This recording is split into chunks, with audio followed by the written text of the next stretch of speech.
ગુજરાતમાં દારૂબંધી હોવી જોઈએ કે ના હોવી જોઈએ? હોવી જોઈએ ને દારૂબંધી તો. અચ્છા, અત્યારે સરકારે એવો નિર્ણય કર્યો કે આપણે ગિફ્ટ સિટીમાં બહારથી જે લોકો આવશે ને દારૂ પી શકશે, પણ ગુજરાતીઓ નહીં પી શકે. તમને શું લાગે, બરાબર છે? હા, થોડીક બરાબર કહેવાય. બહારના માણસ ત્યાં બી કરે પછી એના બી માણસ બધા બધું બંધ જ કરી દેવું પડે ને. એટલે બહારના ના પીવા જોઈએ. પણ બહારને બી ના પીવા છે ને.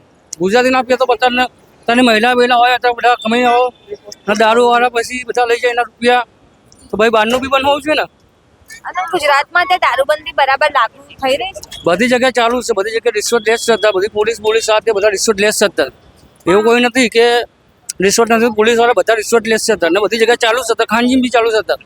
પણ ઘણા લોકો તો એવું કહે કે ભાઈ દારૂબંધી છે એના કારણે છે ને ક્રાઇમ બી ઓછું થાય ને પોલીસ પ્રયાસ બી તો કરી જ રહી દારૂબંધી રાખવાની. આમાં ચાલુ છે દારૂબંધી બધી જગ્યાએ. કોઈ જગ્યાએ સહ એવું નથી કે બંધ નથી, બધી જગ્યાએ ચાલુ છે દારૂબંધી. અને અમુક જગ્યાએ ચાલુ બી છે. બધી જગ્યાએ તમારા આપણે અમદાવાદની અંદર બધી જગ્યાએ ખાનગીમાં બધી જગ્યાએ પોલીસ બી લે છે રિશ્વત એમની.